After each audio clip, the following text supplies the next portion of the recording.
शासन नायक भगवान महावीर स्वामी की, चारित चक्रवर्ती आचार्य शांति सागर जी महाराज की, आचार्य श्री 108 सुत सागर जी महाराज की, प्रज्ञा सम मुनि श्री 108 अमित सागर जी महाराज की, 2.5 दीप में 3 कम 9 करोड़ मुनिराजों की।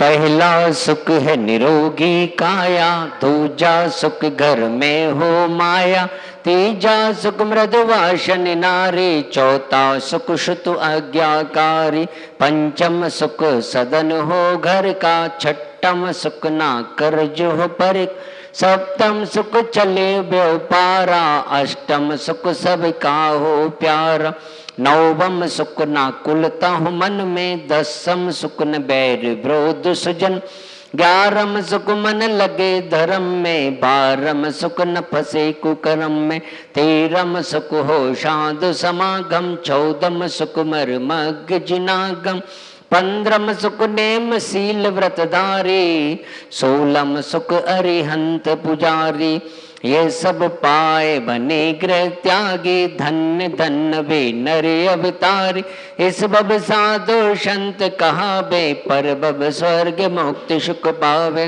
ये नर भव सकुल सजन वाणी, बार बार नहीं पावे प्राण, ताते मक्खन धर्म कमावे, बार बार नर तन नहीं पावे। ये 16 सुख हैं और सुख तभी होते हैं जब पुण्य का उदय होता है, और जिनेंद्र भगवान की आराधना करने वाले को पुण्य की प्राप्ति होती है, और पुण्य से हमारे जीवन में सुख शांति रहती है। मोक्ष सुख तो मिलेगा, लेकिन जहाँ संसार में रह रहे हैं, जहाँ अपना ये जीवन व्यतीत कर रहे हैं, वहाँ पर भी सुख की प्राप्ति होना चाहिए। 14 सुख मर्मज्ञ जिनागम, जैन धर्म को जानने वाला होना चाहिए। ऐसे तो जानते सभी हैं। आज यदि किसी से पूछो तो वो यही कहेगा मुझे पता है। और जैनों में सबसे बड़ी बात यह है, नेता बहुत है, नेताओं की कमी नहीं है। कार्यकर्ता तो कम मिलेंगे, लेकिन नेता बहुत मिल जाएंगे। क्योंकि वो कहते हैं हमारे भगवान भी तो नेता हैं, तो हम नेतागिरी क्यों नहीं दिखाएं। प्राय करके जो है लोग कार्य तो नहीं करते, पर उसका फल चाहते हैं। कार्य करेंगे तो फल मिलेगा, और जब कहीं नेतागिरी का कुछ वो होगा वहां आ जाएंगे नेतागिरी छांटने। मोक्ष मार्गस्य नेतारम, बोले हमारे भगवान भी तो नेता हैं। और नेता का काम क्या होता है? भाषण देना। तुमने ऐसा नहीं किया, ऐसा नहीं। लेकिन जो मोक्ष मार्ग के नेता हैं, उन्होंने ऐसा कहीं अपना नहीं चलाया। उन्होंने मोक्ष मार्ग का उपदेश दिया है, आदेश नहीं दिया। और उन्होंने वो कहा है जो सत्य है, और उन्होंने जो उपदेश दिया है वह उपदेश कैसा? हित का उपदेश दिया है। इसीलिए वो हित उपदेशी कहलाते हैं। और आज यदि कोई नेतागिरी कर रहा है तो अपने नाम और फोटो के लिए कर रहा है? वैसे दिखाई नहीं दिया और जब कोई कार्यक्रम स्टेज का काम हुआ तो आ गया। चाहे जैन धर्म के बारे में कुछ नहीं पता कि जैन धर्म क्या है। बहुत से ऐसे लोग होंगे जिनको 24 भगवान के नाम नहीं है, 60-60 साल की उम्र हो गई है, और कहेंगे ये बच्चे क्या जाने, मेरे को इतने साल हो गए, 60 साल, ये बाल सफेद ऐसे ही हो गए क्या।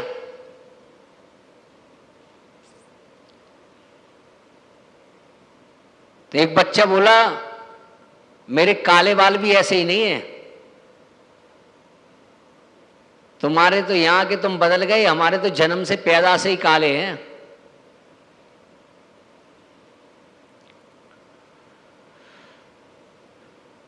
जैन धर्म को जानना चाहिए। जैन धर्म एक ऐसा धर्म है, सबसे धर्म यदि कोई सरल है तो जैन धर्म है। इससे कोई दूसरा सरल धर्म नहीं है। कोई किसी प्रकार का विवाद नहीं है, कोई भेदभाव नहीं है। इस धर्म की विशेषता है, सबको भगवान बनने की प्रेरणा देता है, बस पुरुषार्थ करना होता है।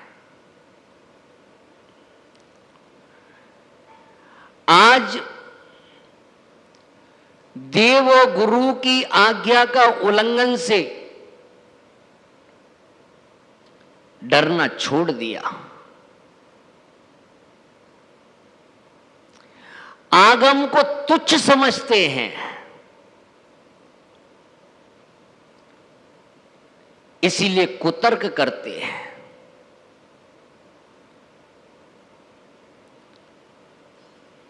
पूज्य गुरुदेव अमित सागर जी महाराज कहते हैं कि लोगों ने अपने स्वार्थ में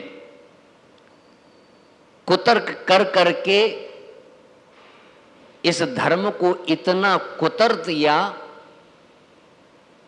कि वो किसी काम का नहीं रहा। हम जिनवाणी पर, आगम पर लांछन लगाते हैं, गुरुओं पे लांछन लगाते हैं।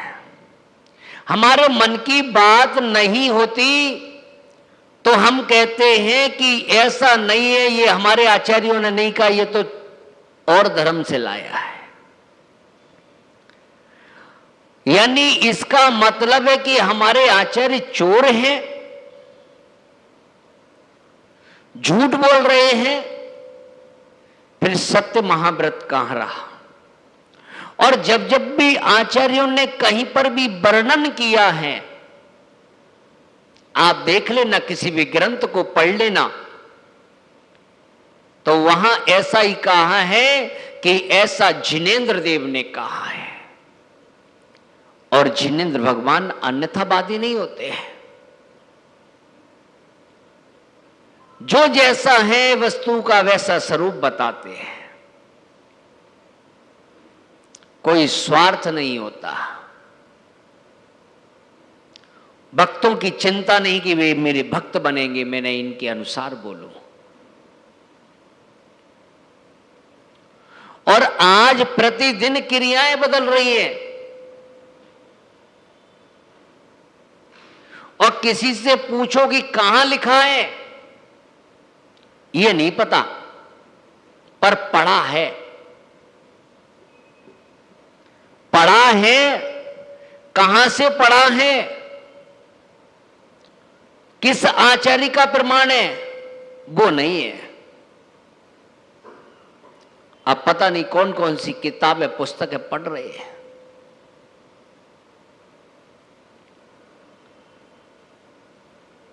ऐसा सुना है, महाराज से सुना है। कौन से महाराज से सुना है?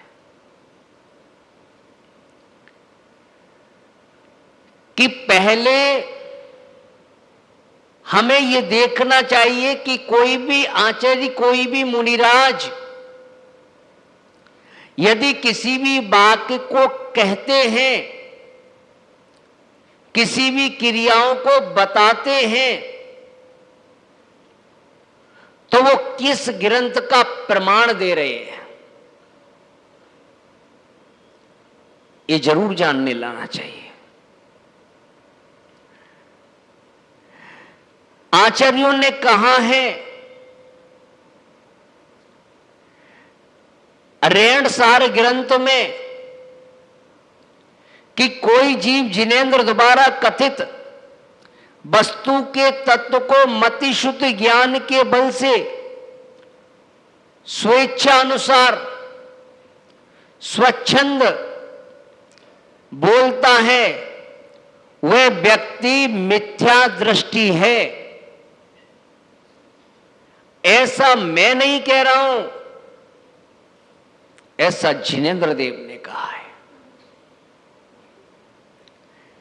यदि कोई साधु कुछ बोलता है तो वो शास्त्रों के अनुसार बोलता है, ऐसा नहीं कि कुछ भी बोल दो। आज किसको अच्छा मानते हैं, कौन सा ग्रंथ सही है, हम उस ग्रंथ को सही मानते हैं जिस ग्रंथ में अपने मन की बात लिखी होती है। यदि हम तेरापंथी हैं तो उसमें तेरापंथी के अनुसार की कोई बात मिल गई तो ये ग्रंथ प्रमाणिक है, ये मान्य है। यदि 20 पंथी मानते हैं और उसमें 20 पंथी के अनुसार कोई चीज मिल गई तो ये ग्रंथ प्रमाणिक है, मान्य है।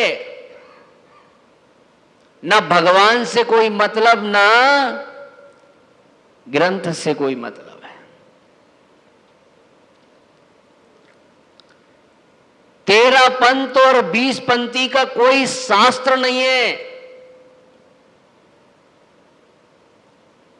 वो अपनी मर्जी से कोई भी कुछ भी करे,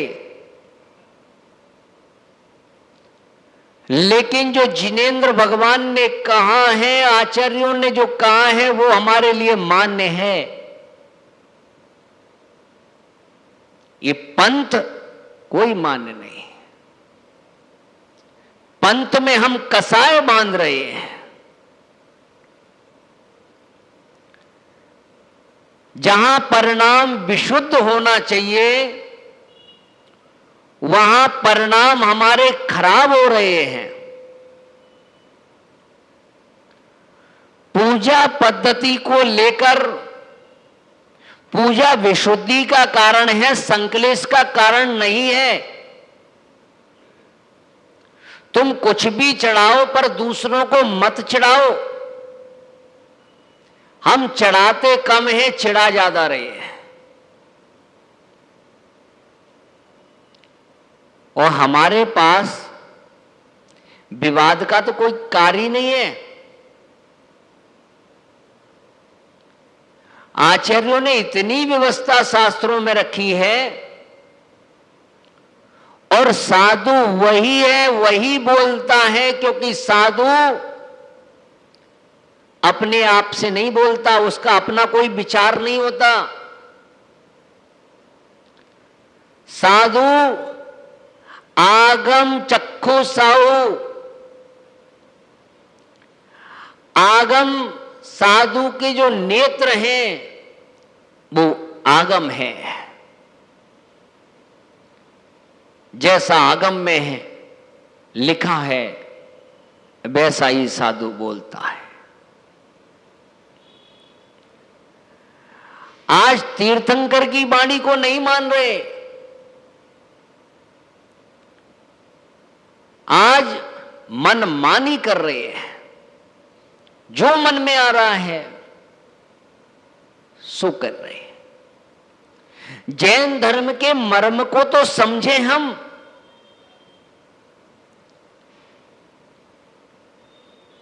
कि हम शास्त्रों को ही झूठा साबित कर देते हैं।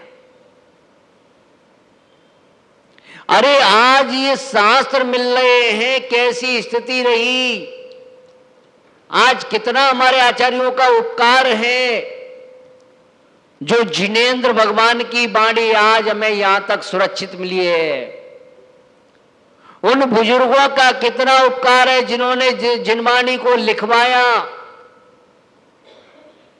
प्रकाशित करवाया, और ऐसे यहां शासन रहे। उस शासनों के बाद भी यहां तक आज हमारे जिनवाणी हमें मिल रही है, भगवान की वाणी मिल रही है। एक एक अक्षर को कितना सजो कर रखा। हम अपने अहंकार में हम उस जिनेंद्र भगवान की वाणी को स्वीकार नहीं कर रहे। आचार्यों ने कहा है कि स्वयं से या पर के तपस्वी या विद्वान भी, किंतु यदि मर्यादा का लोप करने वाला है तो वह भी जो है उसकी बात भी वह भी मान्य नहीं है।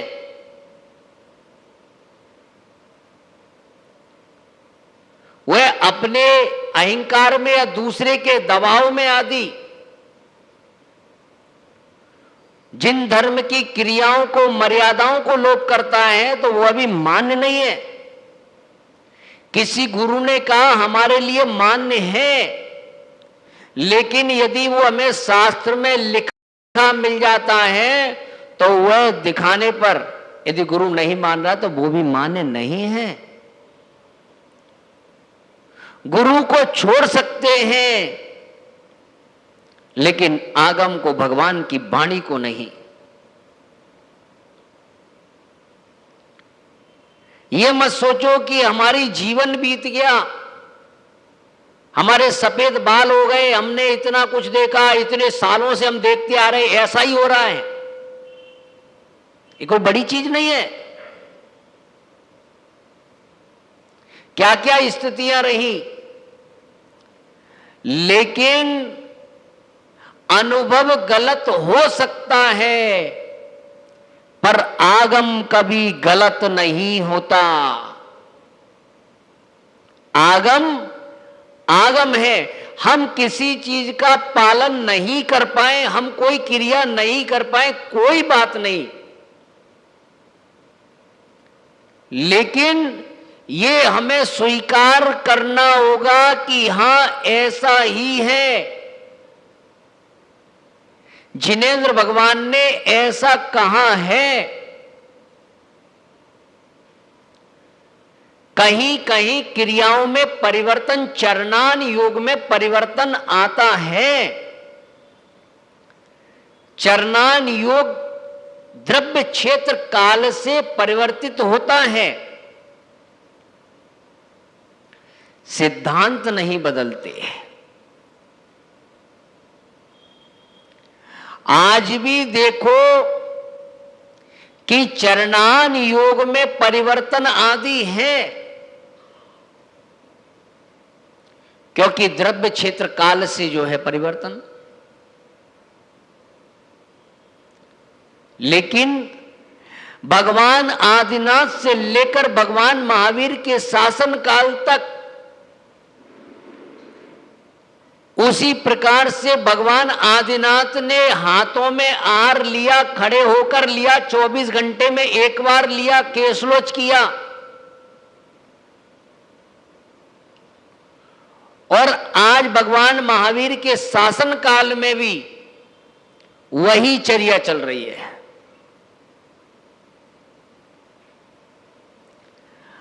अब तुम कहो कि गैस पे बन रहा है, चूल्हे पे बन रहा है, स्टोव पे बन रहा है, उस पे बन रहा है, ये बन रहा है, ये कोई सिद्धांत नहीं है। ये चरणान योग की द्रव्य क्षेत्र काल से बदलता है।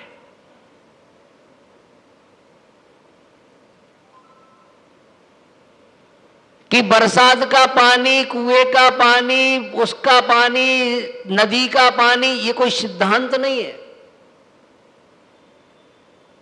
हां, लेकिन महाराज को पानी एक ही बार लेना है, ये सिद्धांत है।